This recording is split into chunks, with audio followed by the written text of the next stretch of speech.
मोहम्मद अची वियो त थियूं रस रिहाणियो। मोहम्मद अची वियो त थियूं रस रिहाणियो। अबो जो वयाणियूं बिथियूं राज राणियूं। अबो जो वयाणियूं बिथियूं राज राणियूं। हली मां त छा पर हली मां जे घर जो। हली मां त छा पर हली मां जे घर जो। वयूं बेल पोॾण वॾियूं घर दयाणियूं। वयूं बेल पोॾण वॾियूं घर दयाणियूं। अबो जूं वयाणियूं बिथियूं राज राणियूं। अबो जूं अयाणियूं बिथियूं राज राणियूं। मोहम्मद अची वियो त थियूं रस रिहाणियूं। हबीबन करीमन जे चेहरे ॾिसण सां। हबीबन करीमन जे चेहरे ॾिसण सां बेअख्तियार कलमा पढ़नि काफ़िराणियूं। बेअख्तियार कलमा पढ़नि काफ़िराणियूं। अबो जूं अयाणियूं बिथियूं राज राणियूं। मोहम्मद अची वियो त थियूं रस रिहाणियूं। अबू जेल वारनि कयूं कुंड सुंड में।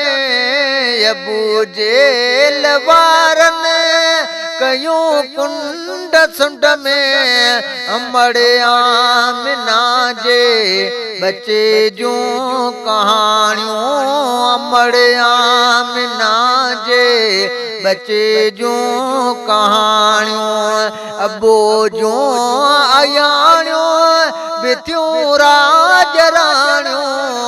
मोहम्मद अची वियो त थियूं रस रिहाणियूं।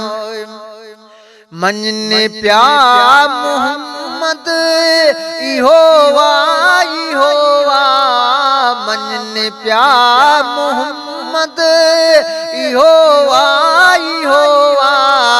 मके खे फिटी क्यों या ईमान आणियो। मके खे फिटी क्यों या ईमान आणियो। अबो जूं अयाणियूं बिथियूं राज राणियूं। मोहम्मद अची वियो त थियूं रस रिहाणियूं। पंहिंजा घर फिटी क्या घणनि बेनसीबनि। पंहिंजा घर फिटी क्या घणनि बेनसीबनि। मता मोहे पवेगी मोहम्मद न माणियो।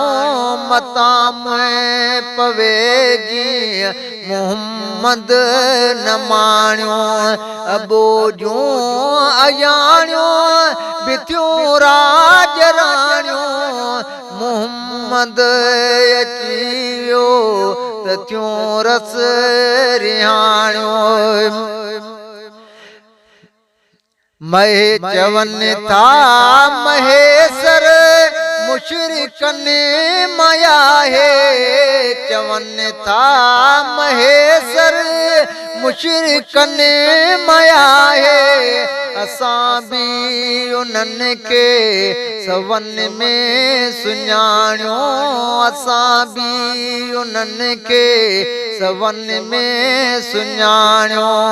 अबो जूं अयाणियूं बिथियूं राज राणियूं।